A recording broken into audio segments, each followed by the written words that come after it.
يحسبكم أنما خلقناكم عبثا وأنكم إلينا لا ترجعون فتعالى الله الملك الحق لا إله إلا هو رب العرش الكريم ومن يدع مع الله إلها آخر لا برهان له به فإنما حسابه عند ربه إنه لا يفلح الكافرون وقل رب اغفر وارحم وأنت خير الراحمين فسبحان الله حين تمسون وحين تصبحون وله الحمد في السماوات والأرض وعشيا وحين تظهرون يخرج الحي من الميت ويخرج الميت من الحي ويحيي الأرض بعد موتها وكذلك تخرجون أعوذ بالله السميع العليم من الشيطان الرجيم أعوذ بالله السميع العليم من الشيطان الرجيم أعوذ بالله السميع العليم من الشيطان الرجيم لو أنزلنا هذا القرآن على جبل لرأيته خاشعا متصدعا من خشية الله وتلك الأمثال نضربها للناس لعلهم يتفكرون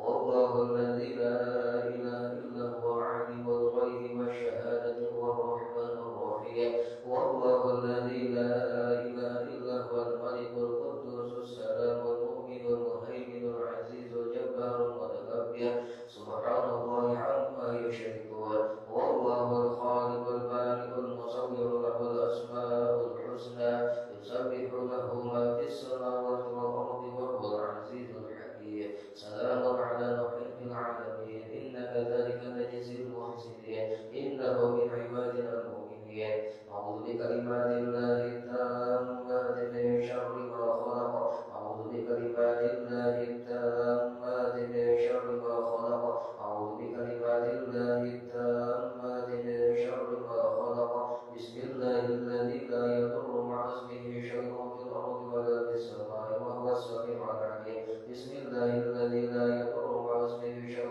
في الأرض ولا في السماء وهو السميع العليم بسم الله الذي لا يضر مع اسمه شيء في الأرض ولا في السماء وهو السميع العليم اللهم إني أصبت بك في نعمة وعافية وستر فأتمم نعمتك علي وعافيتك وسترك في الدنيا والآخرة اللهم إني أصبت بك في نعمة وعافية وستر فأتمم نعمتك علي وعافيتك وسترك في الدنيا والآخرة اللهم إني أصبت منك في نعمة وعافية وستر فأتمم نعمتك علي وعافيتك وسترك في الدنيا والآخرة اللهم إني أصبت أشهدك وأشهد حملة عرشك وملائكتك وجميع خلقك أنك أنت الله لا إله إلا أنت وحدك لا شريك لك وأن سيدنا محمد عبدك ورسولك اللهم إني أصبت أشهدك وأشهد حملة عرشك وملائكتك وجميع خلقك أنك أنت الله لا إله إلا أنت وحدك لا شريك لك وأن سيدنا محمد عبدك ورسولك اللهم إني أصبت أشهدك وأشهد حملة عرشك وملائكتك وجميع خلقك أنك أنت الله لا إله إلا أنت وحدك لا شريك لك وأن سيدنا محمد عبدك ورسولك اللهم إني أصبت أشهدك وأشهد حملة عرشك وملائكتك وجميع خلقك أنك أنت الله لا إله إلا أنت وحدك لا شريك لك وأن سيدنا محمد عبدك ورسولك الحمد لله رب العالمين حمد وفي نعمه وفي مزيدا الحمد لله رب العالمين حمد وفي نعمه وفي مزيدا الحمد لله رب العالمين حمد وفي نعمه وفي مزيدا آمنت بالله العظيم وكفرت بالجبت والطاغوت واستمسكت بالعروة واستغفرت بصمدها والله سميع عليم آمنت بالله العظيم وكفرت بالجبت والطاغوت واستمسكت بالعروة واستغفرت بصمدها والله سميع عليم آمنت بالله العظيم وكفرت بالجبت والطاغوت واستمسكت بالعروة واستغفرت بصمدها والله سميع عليم رضيت بالله ربا وبالإسلام دينا وبمحمد صلى الله عليه وآله وسلم نبيا ورسولا رضيت بالله ربا وبالإسلام دينا وبمحمد صلى الله عليه وآله وسلم نبيا ورسولا رضيت بالله ربا وبالإسلام دينا وبمحمد صلى الله عليه وآله وسلم نبيا ورسولا حسبي الله لا إله إلا هو عليه توكلت وهو رب العرش العظيم حسبي الله لا إله إلا هو عليه توكلت وهو رب العرش العظيم حسبي الله لا إله إلا هو عليه توكلت وهو رب العرش العظيم حسبي الله لا إله إلا هو عليه توكلت وهو رب العرش حسبي الله لا إله إلا هو عليه توكلت وهو رب العرش العظيم حسبي الله لا إله إلا هو عليه توكلت وهو رب العرش العظيم حسبي الله لا إله إلا هو عليه توكلت وهو رب العرش العظيم اللهم صل على سيدنا محمد وآله وصحبه وسلم اللهم صل على سيدنا محمد وآله وصحبه وسلم اللهم صل على سيدنا محمد وآله وصحبه وسلم اللهم صل على سيدنا محمد وآله وصحبه وسلم اللهم صل على سيدنا محمد وآله وصحبه وسلم اللهم صل على سيدنا محمد وآله وصحبه وسلم اللهم صل على سيدنا محمد وآله وصحبه وسلم اللهم صل على سيدنا محمد وآله وصحبه وسلم اللهم صل على سيدنا محمد وآله وصحبه وسلم اللهم صل على سيدنا محمد وآله وصحبه وسلم اللهم إني أسألك من فجار الخير وأعوذ بك من فجار الشر اللهم أنت ربي لا إله إلا أنت خلقتني وأنا عبدك وأنا على عهدك ووعدك ما استطعت أعوذ بك من شر ما صنعت وأعوذ بك بنعمتك علي وأبوء بذنبي فاغفر لي فإنه لا يغفر الذنوب إلا أنت اللهم أنت ربي لا إله إلا أنت عليك توكلت وأنت رب العرش العظيم ما شاء الله كان وما لم يشاء لم يكن ولا حول ولا قوة إلا بالله العلي العظيم أعلم أن الله على كل شيء قدير وأن الله قد أحاط بكل شيء علما اللهم إني أعوذ بك من شر نفسي ومن شر كل دابة أنت آخذ بناصيتها إن ربي على صراط مستقيم يا حي يا قيوم برحمتك أستغيث ومن عذابك أستجير أصلح لي شأني كله ولا تكلني إلى نفسي ولا إلى أحد خلق طرفة عين اللهم إني أعوذ بك من الهم والحزن وأعوذ بك من العجز والكسل وأعوذ بك من الجبن والبخل وأعوذ بك من غلبة الدين وقهر الرجال اللهم إني أسألك العافية في الدنيا والآخرة اللهم إني أسألك العفو والعافية والمعافاة الدائمة في ديني ودنياي وأهلي ومالي اللهم استر عوراتي وآمن روعاتي اللهم احفظني من بين يدي ومن خلفي وعن يميني وعن شمالي ومن فوقي وأعوذ بعظمتك المغتال من تحتي اللهم أنت خلقتني وأنت تهديني وأنت تطعمني وأنت تسقيني وأنت تميتني وأنت تحييني وأنت على كل شيء قدير أصبحنا على فطرة الإسلام وعلى كلمة الإخلاص وعلى دين نبينا محمد صلى الله عليه وآله وسلم وعلى ملة أبينا إبراهيم حنيفا مسلما وما كان من المشركين اللهم بك أصبحنا وبك أمسينا وبك نحيا وبك نموت وعليك نتوكل وإليك النشور أصبحنا وأصبح الملك لله والحمد لله رب العالمين اللهم إني أسألك خير هذا اليوم وفضله ونصره ونوره وبركته وهداه اللهم إني أسألك خير هذا اليوم وخير ما فيه وخير ما قبله وخير ما بعده أعوذ بك من شر هذا اليوم وشر ما فيه وشر ما قبله وشر ما بعده اللهم ما أصبح بي من نعمة أو بهاد من خلقك فمنك ولك لا شريك لك ولك الحمد ولك الشكر على ذلك سبحان الله بحمده عدد خلقه ورضا نفسه وزنة عرشه ومداد كلماته سبحان الله بحمده عدد خلقه ورضا نفسه وزنة عرشه ومداد كلماته سبحان الله بحمده عدد خلقه ورضا نفسه وزنة عرشه ومداد كلماته سبحان الله العظيم وبحمده عدد خلقه ورضا نفسه وزنة عرشه ومداد كلماته سبحان الله العظيم وبحمده عدد خلقه ورضا نفسه وزنة عرشه ومداد كلماته سبحان الله العظيم وبحمده عدد خلقه ورضا نفسه وزنة عرشه ومداد كلماته سبحان الله عدد ما خلق في السماء سبحان الله عدد ما خلق في الأرض سبحان الله عدد ما بين ذلك سبحان الله عدد ما هو خالق الحمد لله عدد ما خلق في السماء الحمد لله عدد ما خلق في الأرض الحمد لله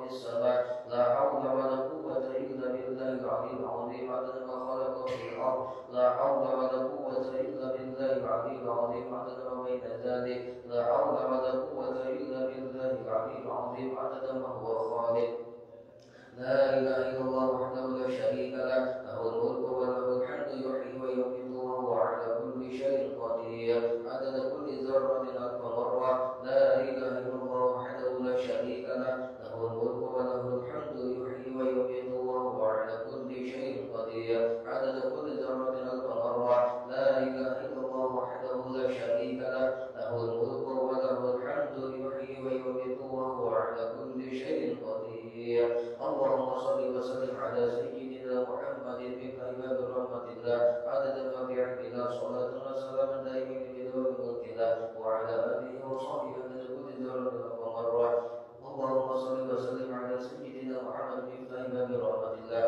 عدد ما في علم الله صلاة وسلاما دائمين بدون ملك الله وعلى آله وصحبه عدد كل ذرة ومرة اللهم صل وسلم على سيدنا محمد بفهم برحمة الله عدد ما في علم الله صلاة وسلاما دائمين بدون ملك الله وعلى آله وصحبه عدد كل ذرة ألف مرة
tanda Allah ingin memberikan kebaikan kepada kita tatkala kita melakukan kebaikan. Ketika kita melakukan kebaikan, berada di tempat yang baik, berarti itu tanda Allah inginkan kebaikan, maka kita harus cepat tanggap. Syukuri itu kebaikan yang telah Allah Subhanahu wa taala mudahkan bagi kita untuk melakukannya atau untuk kita berada di tempat tersebut. Kalau Allah tidak inginkan kita kebaikan itu, maka Allah Subhanahu wa taala akan arahkan kita ke tempat yang lain. Alhamdulillah. Karena ada sebagian hamba Allah Subhanahu wa taala ketika kita berjumpa dengan mereka, bertemu dengan mereka, maka Allah Subhanahu wa taala akan berikan kepada kita dengan satu perjumpaan itu kebaikan yang besar bagi kita, keberuntungan, kesuksesan yang agung mulia buat kita walaupun tanpa kita sadari. Alhamdulillah, kita kedatangan tamu Al-Alama Al-Habib Amin bin Hashim Al-Habsyi dari Hauta Hadramut. Beliau salah satu imam dan khatib jami' besar, masjid jami' yang besar di kota beliau, yang mana masjid jami' itu kurang lebih sudah dibangun 400 tahun yang lalu. Jami' itu dibangun kurang lebih sudah 400 tahun yang lalu. Dari kecil menjadi besar, beliau salah satu khatib dan imam di jami' sana. Alhamdulillah pagi hari ini bersama kita. Mudah-mudahan Allah Subhanahu wa taala berikan kemuliaan bagi kita untuk mengambil berkah namanya daras kita, pelajaran kita dalam kitab Khosaisul Ummah Muhammadiyah karya Profesor Dr. Al-Allamah Al-Muhaqqiq Muhaddits Sayyid Muhammad bin Ali bin Abbas Maliki. Ya, kita baca, nanti kita serahkan sama Habib. Mau Habib namanya menjelaskan yang ada, atau mau Habib namanya memberikan tausiah yang lainnya, itu kita serahkan sama Habib. Mujallama la mau labud takalam an hada ala ma tuhibbun. Lakin natabarraj li ayu qira'ah. قال المؤلف مسلم حسين الإمام العلامة المحقق محدث سيد أبويا محمد بن علي بن عباس المالك بن حسن خادم العلم الشريف بالبلد الحرام رحمه الله وغفر له وغفر له ولوالديه في تأليف خصائص الأمة محمدية إلى أن قال رضي الله تعالى ونفعنا به بعلوم في الدار آمين ورضي الله تعالى عنكم أجمعين. من فضائل صلاة الليل أن المشتغل بقراءة القرآن فيها موفق توفيقا عظيما يغبطه عليه كل من عرف فضله وشرفه، وأنه يدخل في هذا الفضل العظيم كل من شارك في هذا الخير ولو بقراءة 10 آيات يمحى عنه بها اسم الغفلة فلبت في ديوان الغافلين، فإن أكثر من القراءة بطلها ارتفع إلى مقام القانتين، فإذا زاد ارتفع إلى ديوان المقنطرين والقنطار كالجبل أحد. روى مسلم في صحيحه عن ابن عمر رضي الله عنهما قال قال رسول الله صلى الله عليه وآله وصحبه وسلم لا حسد إلا في اثنتين رجل آتاه الله القرآن فهو يقوم به آناء الليل وآناء النهار، ورجل آتاه الله مالا فهو ينفقه آناء الليل وآناء النهار. وروى أبو داود عن ابن عمرو بن العاص رضي الله عنهما قال قال رسول الله صلى الله عليه وآله وسلم من قام ب10 آيات لم يكتب من الغافلين، ومن قام ب100 آية كتب من القانتين، ومن قام ب1000 آية كتب من المقنطرين. وروى الطبراني عن ابن النبي صلى الله عليه وآله وسلم قال من قرأ 10 آيات في ليلة كتب له قنطار، والقنطار خير من الدنيا وما فيها. فإذا كان يوم القيامة يقول ربك عز وجل اقرأ واقرأ وقلبي قرئات درجة حتى ينتهي إلى آخر آية معه، يقول الله عز وجل للعبد اقبض، فيقول العبد بيده يا رب أنت أعلم، يقول بهذه الخلد وبهذه النعيم. والطبراني عن النبي صلى الله عليه وسلم قال من قرأ 10 آيات في ليلة لم يكتب من الغافلين، ومن قرأ 100 آية كتب له قنوت ليلة، ومن قرأ 200 آية كتب من القانتين، ومن قرأ 400 آية كتب من العابدين، ومن قرأ 500 آية كتب من الحافظين، ومن قرأ 600 آية كتب من الخاشعين، ومن قرأ 800 آية كتب من المخبتين، ومن قرأ 1000 آية أصبح له قنطار، والقنطار 1100 أوقية، والأوقية خير مما بين السماء والأرض، أو قال خير مما طلعت عليه الشمس، ومن قرأ 1000 آية كان من الموجبين. من فضل أهل المؤمنين والله أعلم. Akhir kita dengarkan dari beliau. Saya berupaya untuk menerjemahkan sebaik mungkin. Mudah-mudahan Allah apa yang kita dengarkan dari beliau, Allah mudahkan kita untuk mengamalkan yang harusnya kita amalkan, melakukan apa yang harusnya kita lakukan. فعلى الحبيب فليتفضل مشكورا مأجورا صلى الله على محمد واذكر الصلاة على النبي.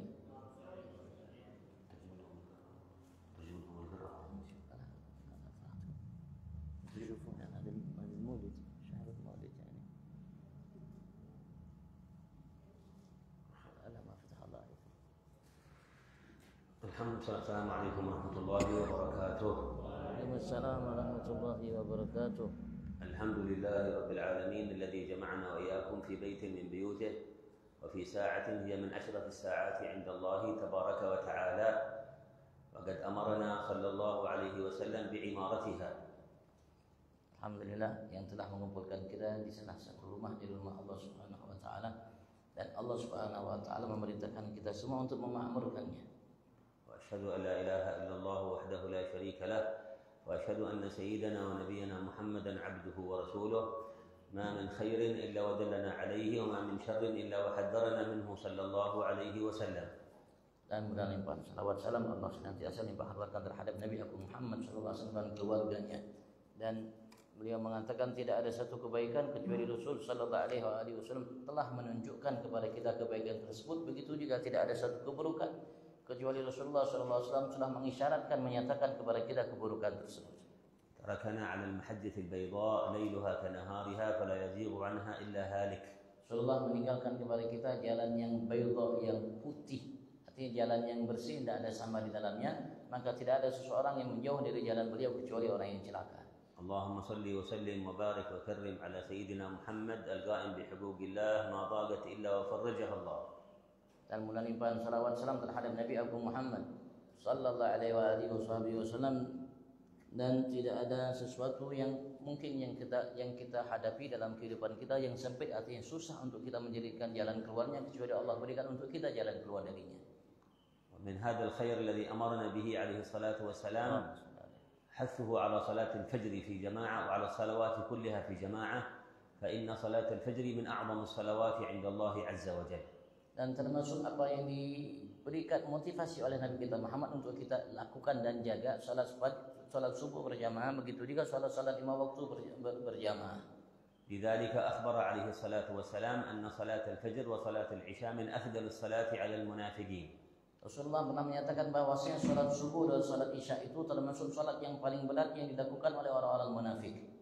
وفي ذلك العصر في عصره عليه الصلاة والسلام كانت العشاء عليهم ثقيلة، وربما في زماننا العشاء ليست ثقيلة لأنهم كانوا ينامون بعد المغرب. Dahulu di masa Rasul sallallahu alaihi wasallam salat isya itu ya berat sekali bagi mereka. Mungkin tidak berat di masa kita ini karena biasanya mereka itu habis maghrib mereka tidur istirahat. كانت العشاء عليهم ثقيلة، وكذلك الفجر أيضا هي ثقيلة لأنها تأتي بعد نوم، فكم من إنسان يسمع المؤذن على سبيل المثال يقول الصلاة خير من النوم، ولسان حاله تقول النوم خير من الصلاة. Karena itu salat isya karena sebelumnya mereka tidur jadi berat, begitu juga salat subuh karena sebelumnya mereka tidur jadi untuk bangun berat, walaupun dia mendengarkan, mungkin dia mendengarkan suara adzan mengatakan as-salatu khairun minan naum, tapi hati yang mengatakan tidur itu lebih nyaman dari salat. وقد أخبرنا أو جاءنا عنه عليه الصلاة والسلام أنه قال من غدا إلى صلاة الفجر فقد غدا براية الإيمان. Rasulullah pernah mengatakan barang siapa keluar dari rumahnya untuk melaksanakan salat subuh itu berjamaah di masjid atau di musalla, maka ia telah namanya gada keluar dengan membawa bendera keimanan.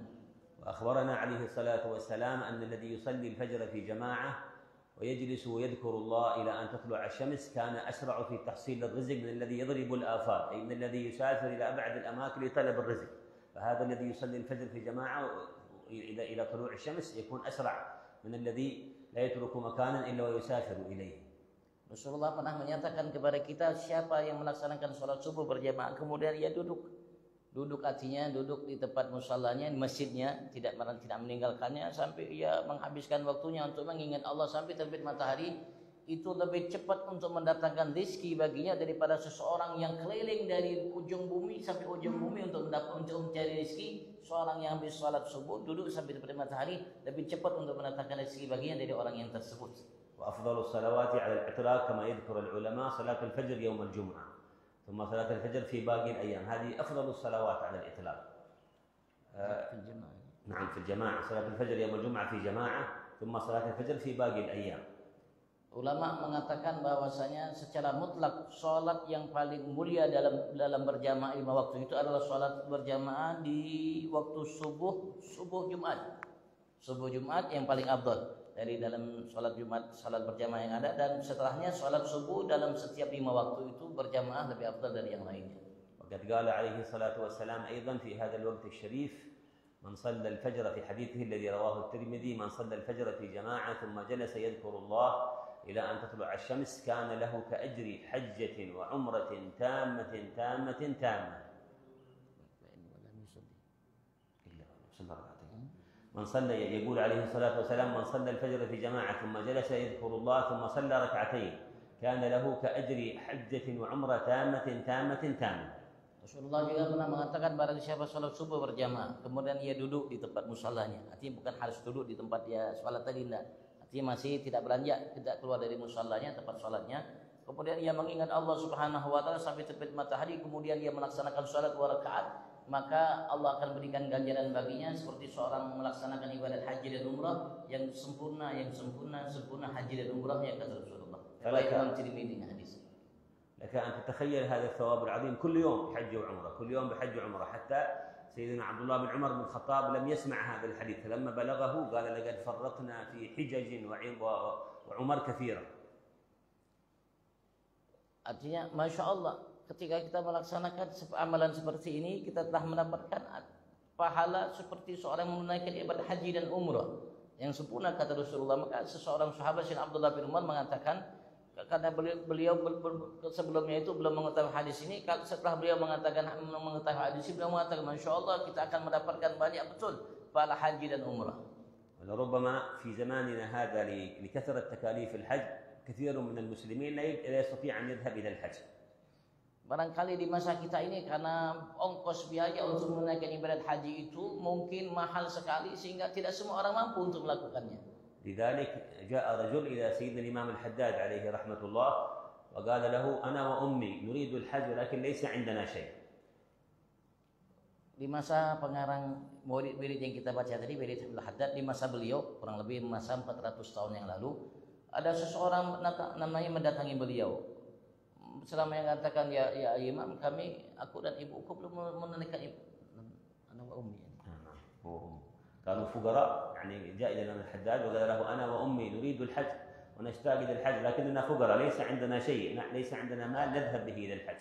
Ya aku dan ibuku, karena kami orang yang tidak mampu, orang fakir, maka kami tidak mampu untuk menunaikan ibadat haji wahai imam.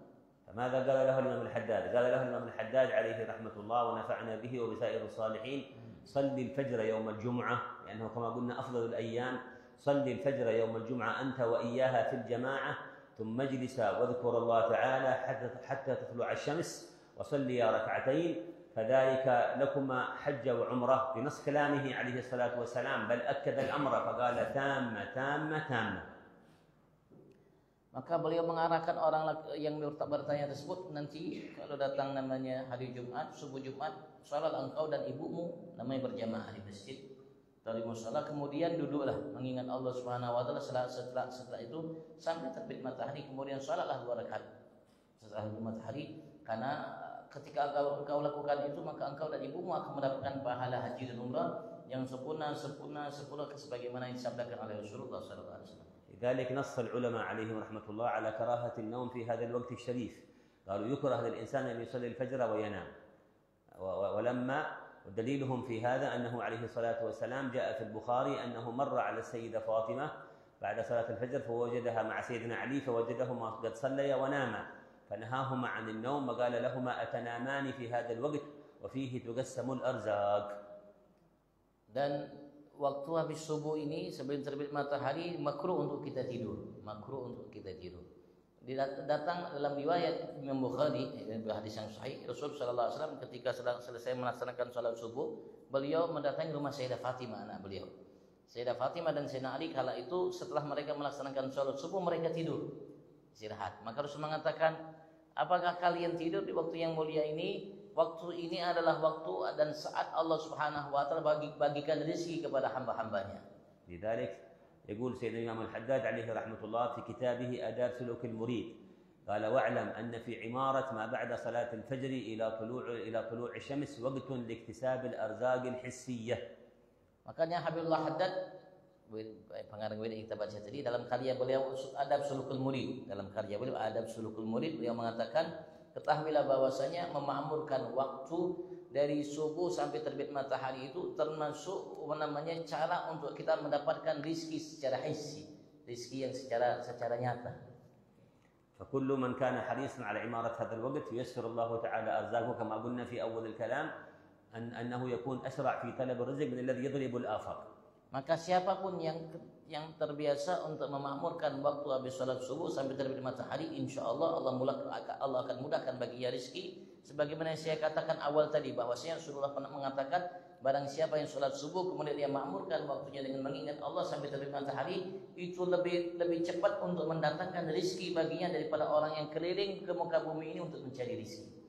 وقال أيضا واعلم أن في عمارة ما بعد صلاة العصر إلى غروب الشمس وقت لاكتساب الأرزاق المعنوية. Dan Habibullah Haddad juga mengatakan, ketahuilah bahwasanya memakmurkan waktu habis salat asar sampai maghrib itu waktu yang Allah Subhanahu wa taala akan berikan baginya dengan memakmurkan waktu tersebut rezeki yang ma'nawi yang tidak kelihatan. إذن فالرزق أيها الأحباب ينقسم إلى قسمين، رزق حسي ورزق معنوي. الرزق الحسي هذا الذي نأكله، الأكل والشرب والثياب والبيوت، هذا رزق حسي.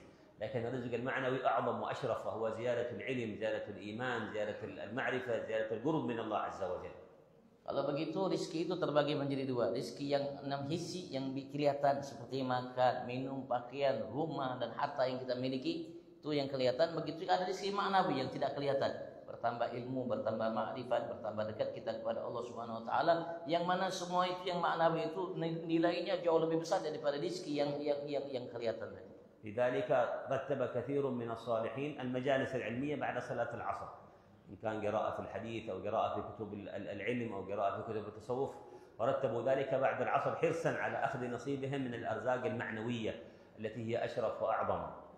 Maka orang-orang dahulu mereka karena namanya semangat mereka untuk mendapatkan apa yang dijanjikan dari rezeki maknawi tersebut, mereka biasanya mengadakan namanya membaca kitab hadis, kitab tasawuf, kitab fikih dan lain sebagainya di waktu habis asar sampai maghrib itu untuk mendapatkan apa yang dijanjikan oleh Nabi besar Muhammad sallallahu alaihi wasallam melalui Nabi besar Muhammad untuk mendapatkan rezeki yang maknawi yang lebih agung, lebih mulia dari rezeki yang nyata itu. وقد قال عليه الصلاة والسلام في حديثه: لأن أقعد مع قوم من بعد صلاة العصر أذكر الله إلى أن تغرب الشمس خير لي من أن أعتق 4 رقاب من ولد إسماعيل. Rasulullah juga pernah mengatakan, sungguh bagiku duduk bersama kelompok orang-orang yang memakmurkan waktu antara asar dengan maghrib, dari asar sampai maghrib sampai datangnya waktu maghrib, maka lebih baik bagiku duduk bersama mereka itu daripada aku membebaskan 4 budak. 4 budak dibebaskan, itu lebih baik aku menurut lebih baik duduk bersama orang yang namanya duduk mengingat Allah Subhanahu wa taala dari waktu setelah asar sampai maghrib. لذلك نجد في زماننا هذا أن معظم الناس همهم الأرزاق الحسية هذه، وأما الأرزاق المعنوية فلم يهتموا بها ولم يبالوا بها ولا حول ولا قوة إلا بالله. لذلك نجد أن سيدنا علي بن أبي طالب رضي الله عنه باب مدينة العلم يقول: من كان همه ما يدخل إلى بطنه كان قيمته كما يخرج منها. Maka kita dapatkan banyak sekarang ini orang-orang bahkan mukminin, orang yang beriman kepada Allah Muslim, mereka lebih memperhatikan, mementingkan rezeki secara hasi yang nyata tadi lebih daripada rezeki yang secara maknawi yang nilainya sebetulnya jauh lebih mulia daripada rezeki yang nyata tadi, yang tidak nyata. Dan Sayyidina Ali bin Abi Thalib beliau mengatakan, barang siapa yang namanya keinginannya, semangatnya hanya untuk mendapatkan apa yang bisa dimakan olehnya masuk ke dalam perutnya, maka nilainya, nilai orang tersebut di sisi Allah Subhanahu wa taala seperti yang keluar dari perutnya. نعم. وسمعتم الكلام في المبارك في هذا الكتاب المبارك السيد محمد بن علوي المالكي الذي يحثنا فيه على قراءة القرآن وعلى أن المسلم ينبغي أن يأخذ نصيبه في كل يوم وليلة من كتاب الله عز وجل. Alhamdulillah, kita tadi dengarkan dari Sayyid Muhammad bin Ali Maliki dalam karya ini, namanya bagaimana kita berupaya menjadikan bagian dari pada waktu siang kita, malam kita, namanya wiritan bagian dari membaca Al-Quran.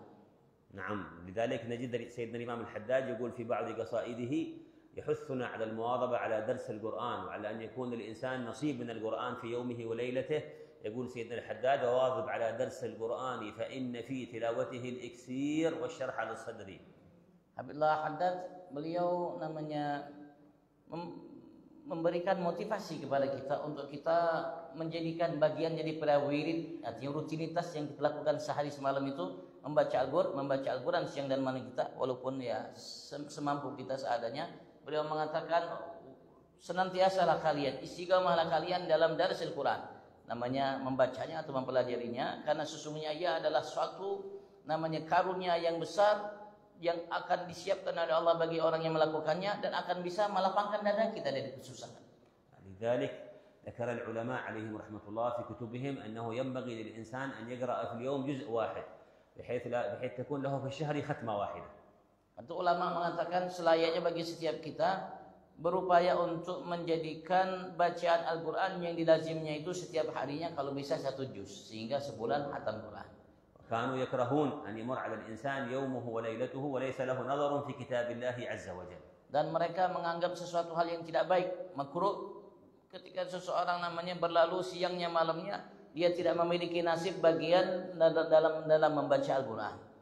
وأدركنا من شيوخنا ومن شيابتنا من كان يقرأ في اليوم 10 أجزاء فيختم كل 3 أيام. Dan saya katanya melihat berjumpa di masa saya orang-orang dahulu yang ketika mereka itu dalam mengamalkan Al-Quran, menghantamkan Al-Quran itu setiap sehari mereka baca 10 juz sehingga setiap 3 hari mereka menghantamkan Al-Quran. وجئنا اليوم في زماننا هذا وشغلنا أعداء الإسلام بالتفاهات وبالترهات حتى أن الواحد منا لربما لا ينظر في جواله كل يوم 50 مرة. Dan sekarang ini kita sudah dilupakan oleh musuh Allah Subhanahu wa taala sehingga kita menyibukkan diri kita dengan hal-hal yang tidak ada manfaatnya, sehingga barangkali kita bisa melihat namanya bolak-balik untuk melihat mengawasi HP kita barangkali setiap hari bisa 50 kali. فالقرآن كتاب الله العظيم الذي تحدى به الأولين والآخرين. Al-Quran adalah kitab Allah yang maha agung yang Allah Subhanahu wa taala sengaja menantang orang-orang dahulu di masa Rasulullah sampai saat ini sampai akan datang.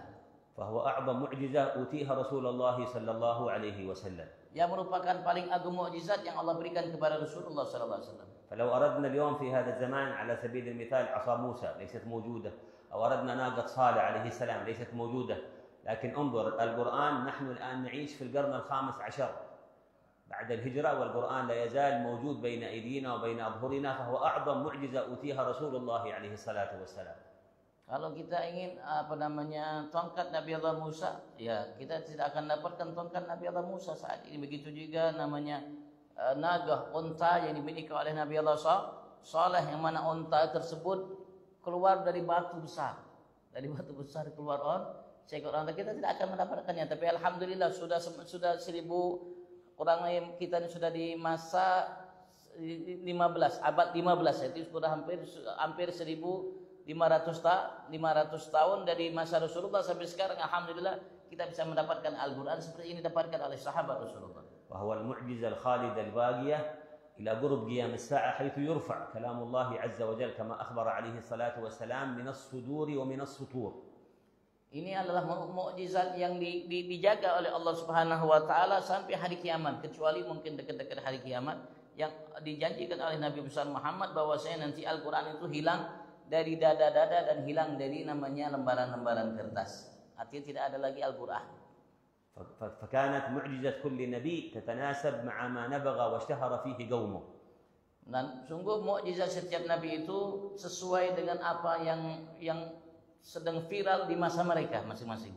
على سبيل المثال سيدنا موسى عليه السلام وقوم فرعون اشتهروا بالسحر، فأعطى الله تعالى سيدنا موسى 9 آيات كما ذكر تعالى في قوله في 9 آيات إلى فرعون وملئه، وأشهر الآيات العصا التي تنقلب إلى حية ويده التي يدخلها في جيبه فتخرج بيضة تشع بالنور. Ya, secara contoh ya yang terjadi di masa Firaun yang mengaku Tuhan, yang kala itu terkenal dengan sihir yang luar biasa, maka Allah berikan kepada Nabi Musa 9 ayat, 9 namanya bagian daripada tanda bahwa ia adalah utusan Allah Subhanahu wa taala. Tapi yang paling masyhurnya ada 2, tongkat yang bisa berubah menjadi ular, dan begitu juga tangan ketika ia masukkan ke dalam kantongnya maka akan keluar putih dan bercahaya. وقوم سيدنا عيسى عليه وعلى نبينا أفضل الصلاة وأتم التسليم اشتهروا بالطب بمعرفة الطب، فأعطى الله سيدنا عيسى معجزات في مثل هذا الأمر، فكان يبرئ الأكمة والأبرص ويمسح على الأعمى فيرد الله عليه بصره، وكان يحيي الموتى بإذن الله كما أخبر القرآن عن هذه المعجزات التي يعطيها سيدنا عيسى. Begitu juga di masa Nabi Allah Isa, kala itu terkenal dengan ilmu kedokteran yang luar biasa.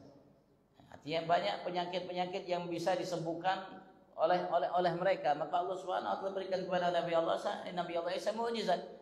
Ia bisa menyembuhkan orang yang lahir dalam kondisi buta, yang belak dan berbagai macam penyakit. Begitu juga beliau bisa menghidupkan yang mati. Nabi Allah Isa ketika ada orang yang buta tinggal dia namanya usap namanya mukanya dengan tangannya, maka matanya menjadi namanya melek. كما قال تعالى وأبرئ الأكمه والأبرص بإذن الله وأحيي الموتى بإذن الله. Sebagaimana Allah nyatakan dalam kitab suci Al-Quran, bisa kita baca, kita dapatkan bahwa beliau namanya mampu untuk menyembuhkan orang-orang yang namanya buta dan orang-orang yang memiliki penyakit belak. Begitu juga beliau mengatakan, aku bisa menghidupkan orang yang sudah mati dengan izin dari Allah Subhanahu wa taala. Semua itu bisa aku lakukan. واشتهر أهل مكة في مكة بالفصاحة والبلاغة. Dan terkenal orang Mekah di masa Rasulullah dengan fasahah, dengan fasih mereka mampu melakukan melantunkan bait-bait syair dengan luar biasa, dan namanya balaghah. Balaghah itu kalimat yang singkat dengan arti yang padat. فكانت لهم الأسواق التي يتبارون فيها وكانت القبيلة تفتخر أن يكون فيها الشاعر. Dan mereka sering mengumpulkan orang-orang di pasar-pasar mereka untuk namanya bahasa kita berlomba dengan syair, dan setiap kabilah merasa bangga apabila mereka mendapatkan di antara kabilah mereka itu orang yang bisa seorang penyair. فتحداهم الله تبارك وتعالى أن يأتوا بمثل القرآن فعجزوا. قال تعالى قل لئن اجتمعت الإنس والجن على أن يأتوا بمثل هذا القرآن لا يأتون بمثله ولو كان بعضهم لبعض ظهيرا. Maka mereka orang yang fasih yang luar biasa dalam berbahasa Arab itu, Allah Subhanahu wa taala tantang mereka untuk mereka bikin seperti Al-Qur'an. Maka Allah pun mengatakan, katakan kalau seandainya berkumpul bersatu padu bangsa jin manusia untuk mendatangkan atau membuat seperti Al-Qur'an, mereka tidak akan mampu melakukannya walaupun mereka saling bahu membahu untuk membuat karya seperti Al-Qur'an. ثم تحداهم الله تعالى بعد ذلك أن يأتوا ب10 سور من أمثال سور القرآن كما قال تعالى أم يقولون افتراه قل فأتوا ب10 سور من مثله مفتريات وادعوا شهداءكم من دون الله إن كنتم صادقين فعجزوا. Dan setelah itu Allah Subhanahu wa taala namanya menantang mereka untuk membuat 10 surat seperti ada dalam Al-Qur'an. Allah mengatakan kalau kalian memang menyatakan Al-Qur'an itu adalah sesuatu yang dibikin oleh Muhammad, maka datangkan 10 surat seperti Al-Qur'an, andaikan mereka benar apa yang mereka nyatakan bahwa si Al-Qur'an ini bikinan Nabi Muhammad. ثم تحداهم تبارك وتعالى أن يأتوا بمثل أقصر سورة من القرآن فعجزوا. قال تعالى أم يقولون افتراه قل فأتوا بسورة من مثله وادعوا شهداءكم من دون الله إن كنتم صادقين. Setelah itu Allah Subhanahu wa taala tantang mereka untuk membuat satu surat dari Al-Qur'an walaupun sependek apapun itu surat. Dan Allah Subhanahu mengatakan kepada mereka, namanya kalian datangilah syuhada, orang-orang yang bersaksi kepada kalian untuk menyaksikan kalian melakukannya, untuk membuat satu surat walaupun satu surat yang pendek, maka mereka tidak mampu untuk melakukannya sampai sekarang. فأخبر تعالى أنهم لا يستطيعوا مع أنهم أهل فصاحة وأهل بلاغة وكانت لهم من المعلقات ال10 وهي أبرز 10 قصائد اختاروها وكتبوها بماء الذهب وعلقوها داخل الكعبة. ومع هذا عجزوا أن يأتوا بمثل القرآن وبمثل أقصر سورة من القرآن. وقد قال العلماء أن أقصر سورة في القرآن هي سورة الكوثر إنا أعطيناك الكوثر. Maka mereka yang fasih yang luar biasa itu dalam berbahasa Arab, bahasa kita mungkin ya, fasihnya mereka, hebatnya mereka dalam menyair itu. Kalau mereka ingin menyair itu enggak mikir lagi. Tinggal kalau kamu sekarang ngomong sampai 1, 10, 20, 100 bait mungkin syair, langsung secara enggak mikir dulu atau buat baru enggak. Mereka memilih ada syair-syair yang terbaik dari syair mereka itu ada 10. Mereka tulis dengan ayat tinta emas dan mereka gantung di dalam Ka'bah. Walaupun seperti itu mereka tidak mampu untuk membuat seperti Al-Qur'an. Hatta balagha bihim al-hadd annahum kanu 'indama yatun ilayhi alayhi salatu wassalam yad'un al-qutna fi adanihim likay la yastami'u ila al-Qur'an makhafata an yata'atharu bih لأنهم يعلمون أن هذا ليس من كلام البشر ولا مستحيل لرجل أمي لا يقرأ ولا يكتب أن يأتي مثل هذا الكلام. Sampai mereka menutupi telinga mereka dengan kapas dan lain sebagainya agar mereka tidak mendengar Al-Qur'an. Karena mereka takut kalau mereka mendengar Al-Qur'an, karena mereka mengerti, paham. Rasulullah ini ummi. Rasulullah ummi, tidak bisa menulis, tidak bisa baca. Mereka tahu ini bukan bikinan Nabi besar Muhammad sallallahu alaihi wasallam. Kalau mereka mendengarkan hal itu karena mereka mengerti, maka takut mereka nanti akan beriman dengan Nabi besar Muhammad sallallahu alaihi wasallam. لذلك حكى القرآن عنهم الحالة هذه التي عندما يضعون القطن في آذانهم قال تعالى عنهم وقال الذين كفروا لا تسمعوا لهذا القرآن والغوا فيه لعلكم تغلبون. والغوا فيه يعني تكلموا لا تستمعوا. Maka Al-Qur'an pun mengatakan, menjelaskan kondisi tersebut, ketika akan dibacakan terhadap mereka Al-Qur'an, maka mereka menutupi telinga mereka dan mereka mengatakan satu sama lain walaghaw, yakni kalian melakukanlah sesuatu yang membuat kalian itu lahu, artinya tidak mendengarkan atau sibuk untuk mendengarkan Al-Qur'an, agar tidak mereka nantinya ketika mendengar Al-Qur'an itu akan membekas dalam hati mereka. لذلك اجتمعوا وقالوا من يذهب إلى محمد ويكلمه، فاتفقوا على أن يرسلوا إليه الوليد بن الوليد أحد زعمائهم، فذهب إلى رسول الله عليه الصلاة والسلام وقدم له إغراءات كبيرة جدا وقال له استمر. Maka mereka sepakat berkumpul musyawarah, maka mereka pilih di antara mereka Walid ibn Walid, dan mereka utus kepada Nabi Muhammad sallallahu alaihi wasallam untuk mendengarkan dan mengungkapkan apa yang harusnya mereka nyatakan atas Al-Qur'an yang datang dari Nabi Muhammad sallallahu alaihi wasallam. نعم، فأرسلوا إليه الوليد وقال له يا محمد إن كنت تريد الملك نملكك علينا، نجعلك ملك علينا واترك هذا الدين. Maka Walid mengatakan, ya Muhammad, jika engkau menginginkan kerajaan, maka kami akan jadikan kau raja, tapi tinggalkan ini agama. وإن كنت مريض تحتاج إلى الأطباء نأتي لك بالأطباء ونعالجك. Jika engkau mungkin orang yang sakit, maka kami akan panggilkan dokter-dokter yang ada, yang pakarnya, sehingga kami akan mengobatimu dari sakitmu.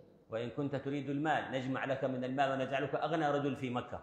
Jika engkau menginginkan harta, maka kami akan kumpulkan harta-harta kami akan berikan kepada engkau sehingga engkau menjadi orang yang terkaya di Mekah ini. وإن كنت تريد النساء أو الزواج نزوجك بأحسن النساء في مكة. Jika engkau menginginkan perempuan, maka kami akan cari perempuan yang paling cantik dan kami akan nikahkan dia kepadamu. فقال له عليه الصلاة يعني كل هذه الإغراءات على أن يترك هذا الدين، فقال له عليه الصلاة والسلام أفرغت يا أبا الوليد؟ قال له نعم. Itu semua tadi tawaran-tawaran agar Nabi besar Muhammad sallallahu alaihi wasallam meninggalkan namanya agama yang sudah dibawa olehnya.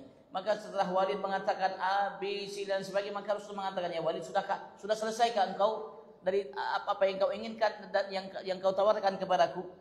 فقرأ عليه الصلاة والسلام على هذا الكافر آيات من القرآن من سورة فصلت حاميم تنزيل من الرحمن الرحيم كتاب فصلت آياته قرآنا عربيا لقوم يعدلون بشيرا ونذيرا فأعرض أكثرهم فهم لا يسمعون وقالوا قلوبنا في أكنة مما تدعون إليه وفي آذاننا وقر ومن بيننا وبينك حجاب فاعمل إننا عاملون.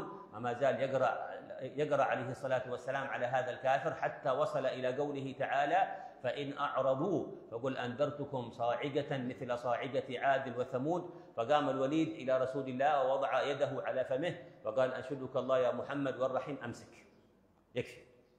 Maka setelah Rasulullah mengatakan sudah selesai engkau memberikan tawaran-tawaran kepadaku untuk melalaikan aku dari agama yang sedang aku sampaikan dari Allah Subhanahu wa taala, dia selesai, maka Rasulullah membaca surat Fussilat yang beliau baca tadi. Saya dah hafal, Bang. Yang beliau baca tadi sampai Allah mengancam kepada mereka untuk mendatangkan sa'iqah. Sa'iqah itu seperti petir ya, yang bisa menyambar itu, yang Allah Subhanahu wa taala pernah turunkan kepada umat sebelum kita. Maka Walid setelah itu mendengar itu ayat-ayat, maka dia berdiri dan menutup mulut Nabi besar Muhammad SAW mengatakan, cukup ya Muhammad. فلما رجع إلى الكفار لما رأوه نظروا قال بعضهم أحلف أن الوليد جاء بغير الوجه الذي جاء به، يعني جاء وجهه تغير منقب متقلب. Maka beliau pergi untuk menjumpai mereka yang mengutusnya, orang mengutusnya. Maka ketika mereka melihat muka Walid ini, mereka tahu ini Walid ini mukanya berubah nih, tidak seperti yang tadi. قال الكفار الذين أرسلوه يا قوم أطيعوني وخلوا هذا الرجل، يعني اتركوه، لقد سمعت كلاما ما هو من كلام الناس، يعني هذا كلام ليس كلام بشر، لا يمكن لبشر أن يأتي بمثل هذا الكلام. Maka Walid mengatakan, wahai semua manusia yang ada di kota Mekah, biarkan Muhammad menyampaikan apa yang diinginkan oleh beliau untuk disampaikan, karena aku tahu yang beliau sampaikan itu bukan ucapan manusia. Ini bukan ucapan manusia, karena beliau mengerti paham syair. Itu Al-Quran yang dibacakan oleh Nabi Muhammad untuk beliau. Inna lahu lahalawah. Sesungguhnya yang disampaikan oleh Rasulullah memiliki halawah, rasa manis yang luar biasa dari Al-Quran yang disampaikannya. Wa inna alaihi latalawah. هكذا ورد إنه تلاوة يعني لعله بريق، يعني بريق ولا معاني. Dan sesungguhnya ia memiliki talawah. Talawah itu makna arti yang amat sangat luar biasa, yang indah, lebih dari yang dibayangkan. Wa inna alahu lamuthmir. Dan sesungguhnya Allahu di atasnya la musmin, sungguh akan menghasilkan buah. Wa inna asfalahu lamughdik wa innahu la ya'lu wa la yu'la alayhi. Yani hadha al-kalam la ya'lu wa la yu'la alayhi. Dan di bawah mughdik ya. Mughdik. La mughdik. Ini kathir al-fawaid. Oh. Sesungguhnya di dalamnya tersimpan sesuatu faedah yang amat sangat banyak, dan ini ucapan namanya amat sangat tinggi, tidak akan mungkin ada ucapan yang lebih tinggi darinya. نعم فهذا كلام الله عز وجل ما شاء الله نعمة كبيرة أن القرآن موجود بين أظهرنا ونحن اليوم في القرن الخامس عشر ولكن للأسف كثير من المسلمين اليوم هجروا القرآن واشتغلوا بالأغاني واشتغلوا بمواقع التواصل هذه كما قلنا وهجروا كلام الله عز وجل وانطبق عليهم قول الله تعالى وقال الرسول يا ربي إن قومي اتخذوا هذا القرآن مهجورا.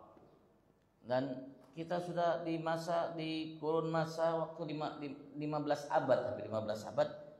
Alhamdulillah Al-Quran seperti yang dibaca oleh sahabat-sahabat Nabi besar Muhammad, yang tadi disampaikan oleh Walid yang luar biasa. Tapi sayang kita disibukkan dengan namanya HP dan semua yang konten yang ada di dalamnya, sehingga mungkin kita semua termasuk seorang yang Allah nyatakan dalam kitab suci Al-Quran. Rasulullah mengeluh pernah kepada Allah Subhanahu wa taala, ya Rabb, ya Rabb, wahai Tuhanku, sesungguhnya kaumku, umatku sudah mulai meninggalkan Al-Qur'an ini. وكم ورد في فضل هذا في فضل كلام الله عز وجل أحاديث كثيرة حتى جمع أهل العلم 40 حديثا في فضائل القرآن. فقال عليه الصلاة والسلام خيركم من تعلم القرآن وعلمه. وقال عليه الصلاة والسلام إن هذا القرآن مائدة الله، يعني الله تعالى كأنه مائدة أنزلها من السماء.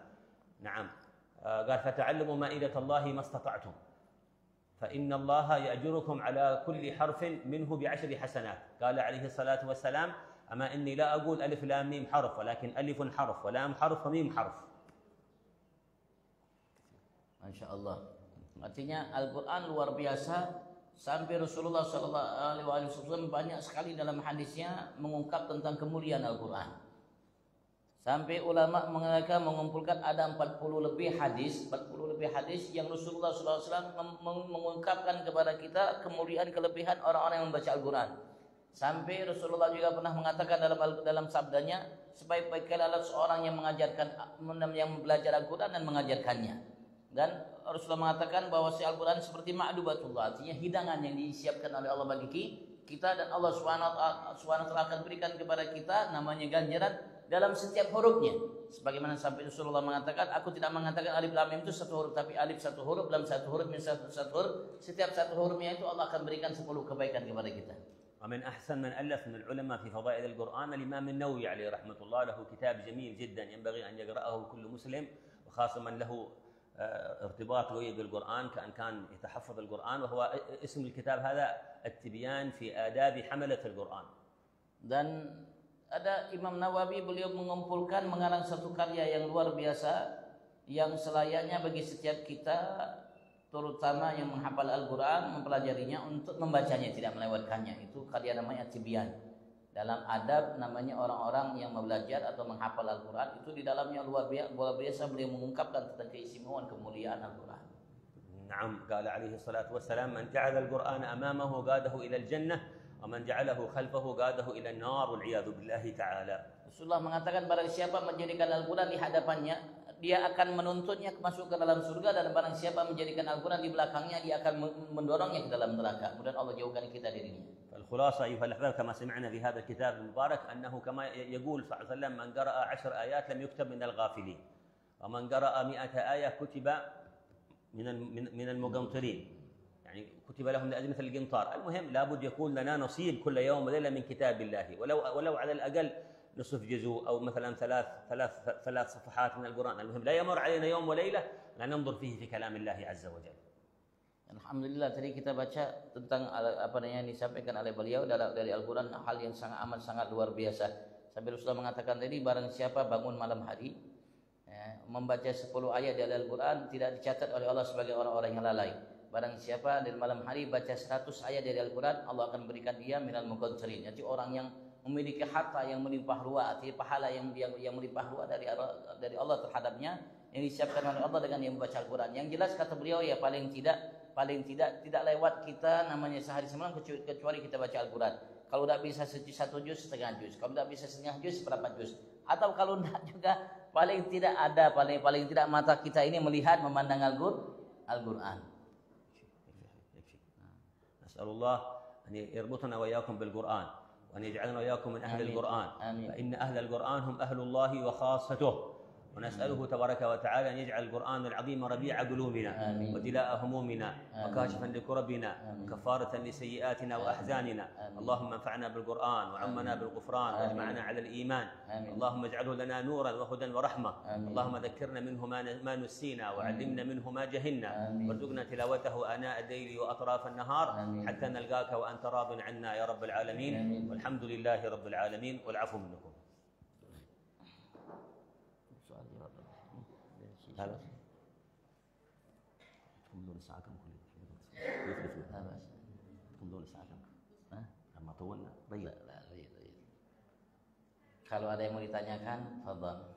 Tadi beliau doa tadi, mudah dikabulkan doanya oleh Allah Subhanahu wa taala. Mudah-mudahan Allahumma amin.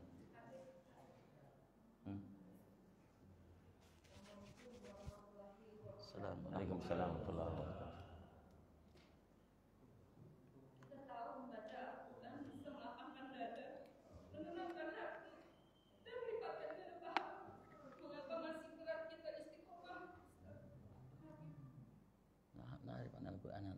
الصدور يعني نور القلوب لكن ليه يعني صعب ثقيل نقرأ القرآن.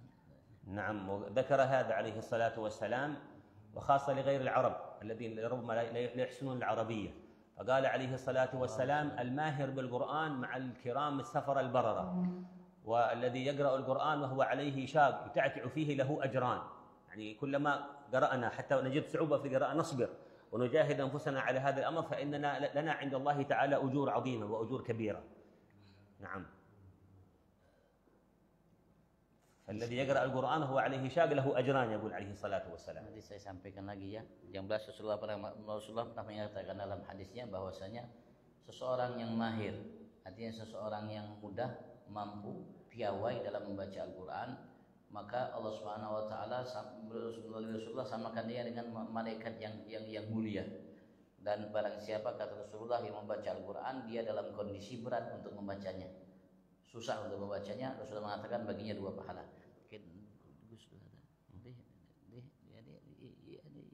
يقرأ يحسن القراءة لكن ليه ثقيل استقامة في قراءة القرآن.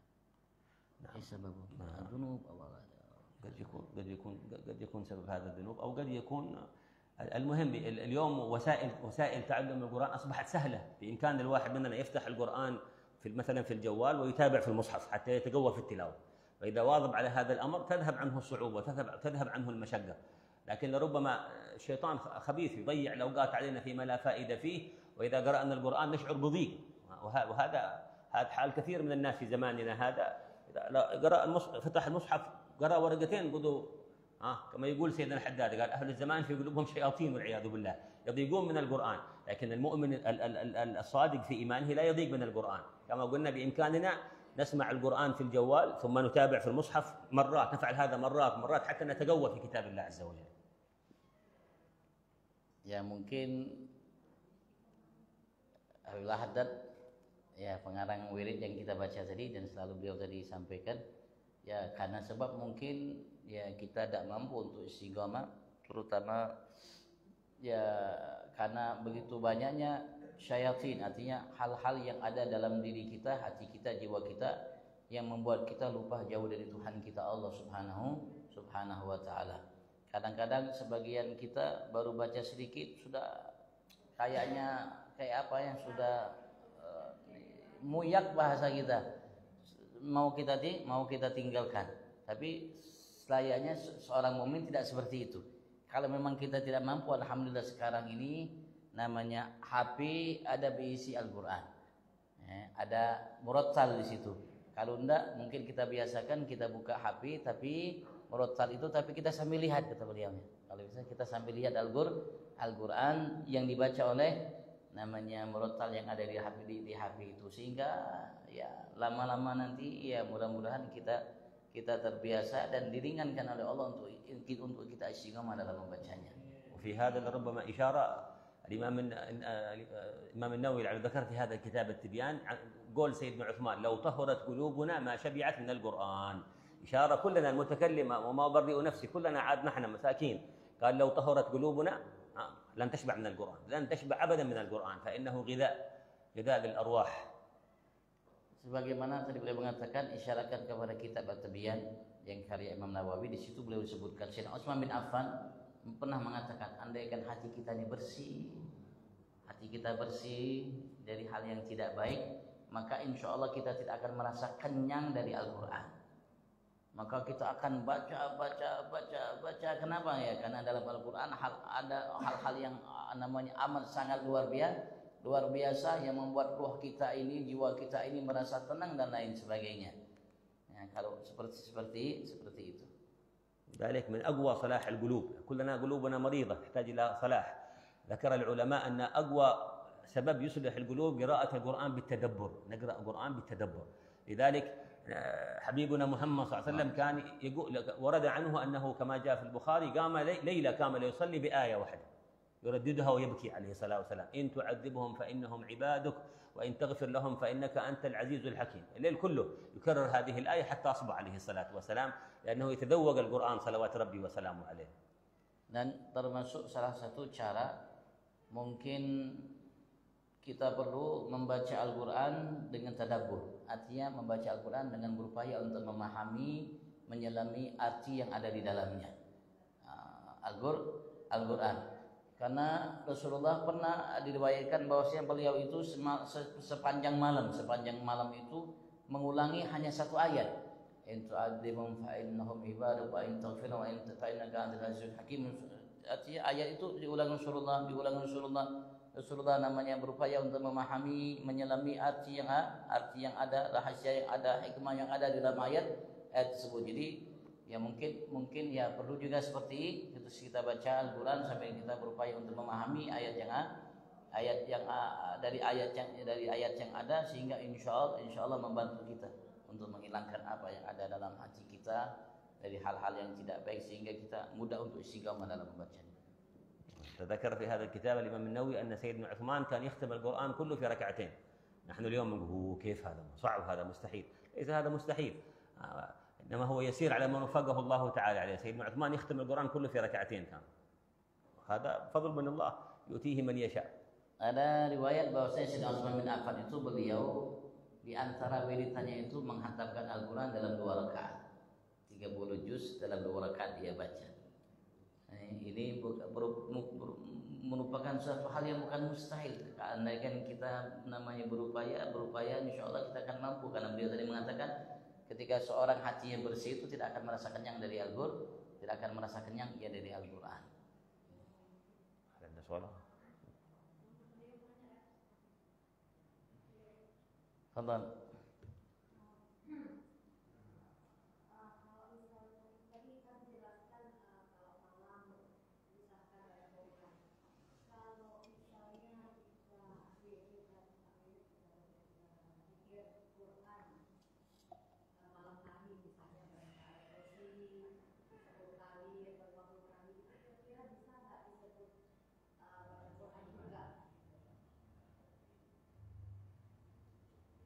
Saya belum malam hari ya, saya belum jelas dengar soalnya pertanyaannya.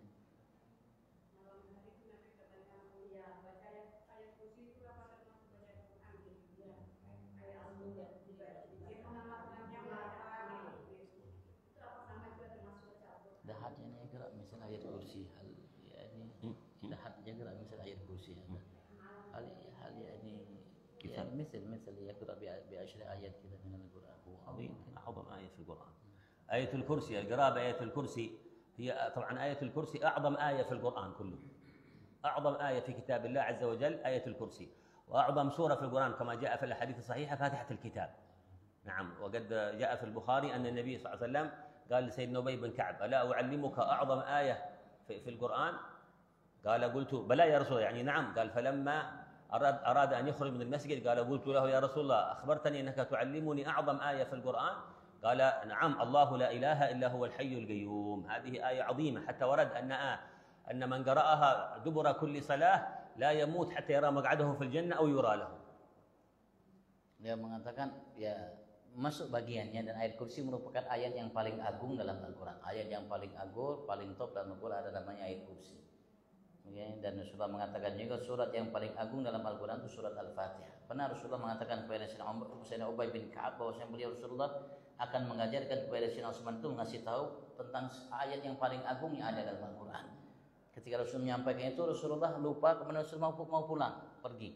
Maka Ubay mengatakan, Rasulullah tadi engkau mengatakan kepadaku bahwasanya engkau akan mengajarkan, memberitahu tentang ayat yang paling agung dalam Al-Quran. Rasulullah mengatakan ya ayat yang paling agung dalam Al-Quran itu ayat kursi. Rasulullah pernah mengatakan dalam sabda yang barang siapa membaca ayat kursi setelah salat 5 waktu sekali, maka dia tidak meninggal kecuali dia akan melihat tempatnya di surga Allah, atau ada orang yang melihat atau mimpi namanya Allah berikan kepadanya tempat bagi orang tersebut di surga Allah Subhanahu wa taala. فلا ينبغي الإنسان يغفل عن قراءة هذه الآية. إذا دخل إلى بيته يقرأ آية الكرسي، يحفظ البيت كله من الشياطين ومن الجن.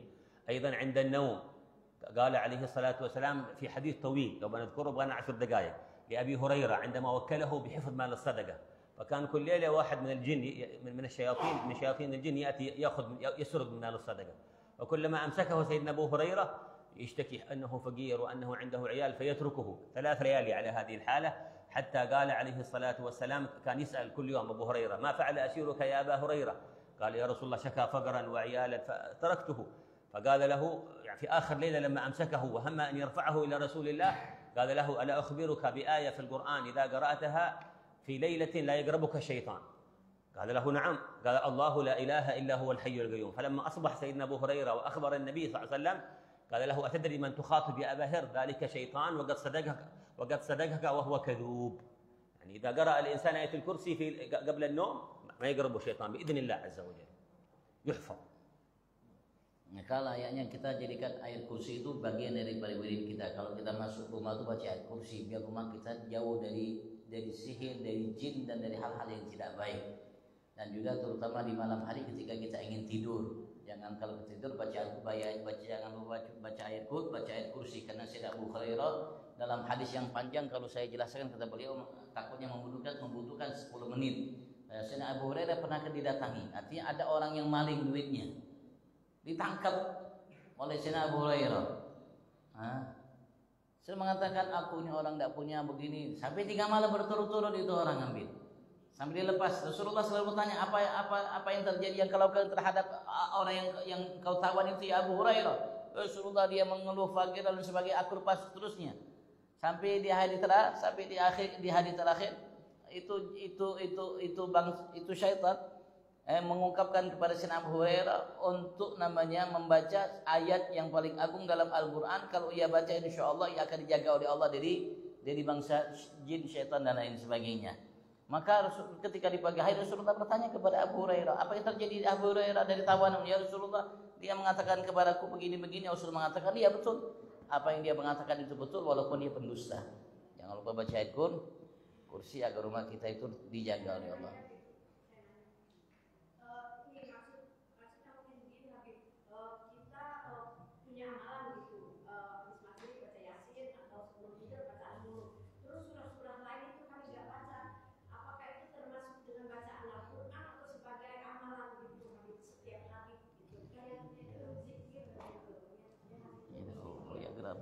Mau يقرأ القرآن من أول إلى آخر، لكن يقرأ مثل سورة ياسين، وبعدين يقرأ يعني في الليل هذا سورة الملك.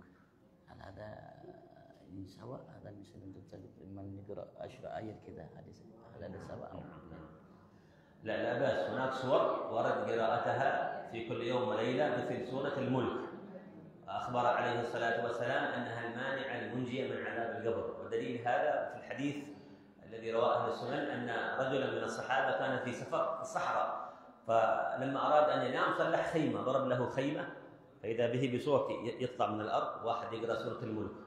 فلما رجع إلى المدينة أخبر النبي، قال له يا رسول الله كنت في سفر فضربت خباء لي فإذا أنا بصوت رجل يقرأ سورة الملك قال له عليه الصلاة والسلام: هي المانعة، هي المنجية من عذاب القبر. سورة ياسين يعني كثير من علمائنا من شيوخنا حتى الفقير أقرأها كل يوم صباحا ومساء.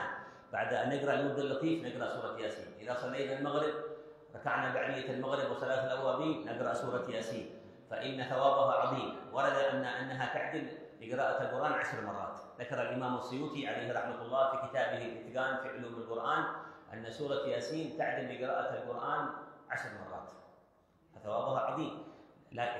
فالإنسان يواظب على هذه السور ويجعل له ختمة، يبدأ من أولها يقرأ ما تيسر، إن ختم كل شهر أو ختم حتى كل شهرين، المهم يقرأ القرآن من أوله إلى آخره.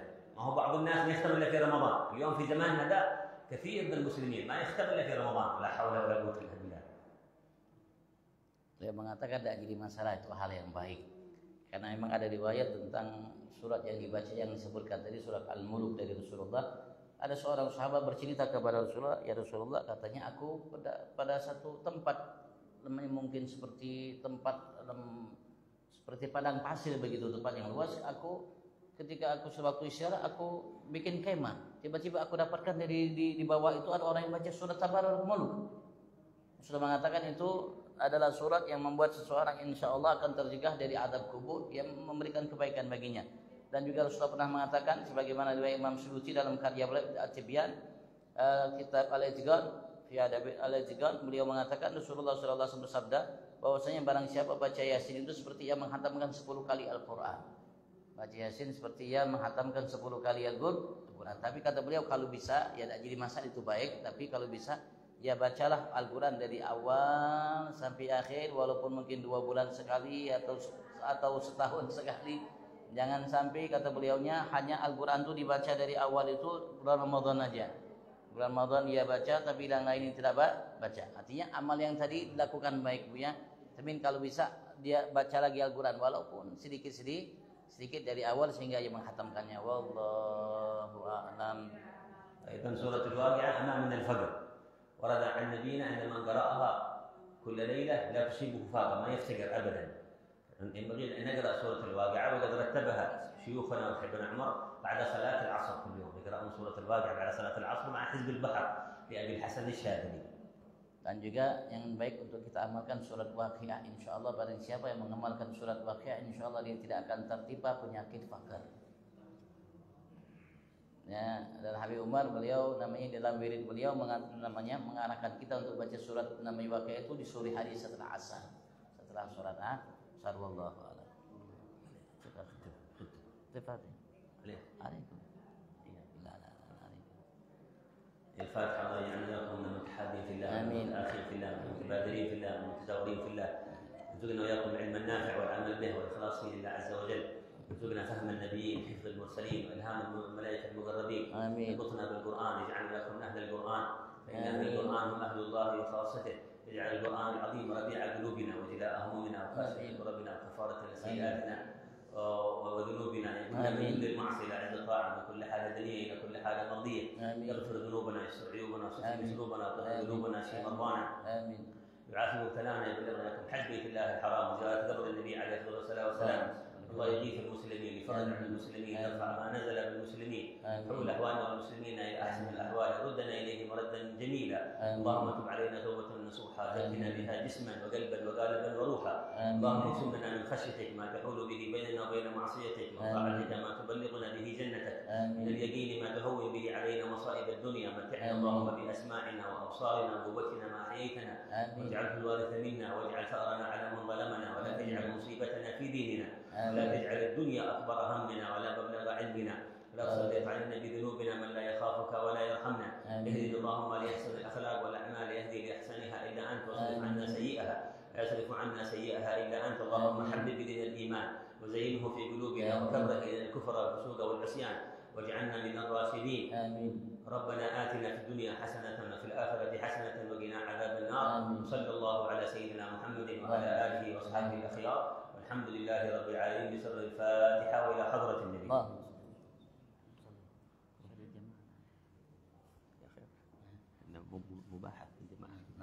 Ya, kita sholat dulu ya. Ini sudah masuk waktu duha, baru sholatnya niat duha isyraq hajat. Ya, insyaallah kita minta Habib jadi imam. biar dapat pahala haji umrah. Amin. Mudah-mudahan sugih semua.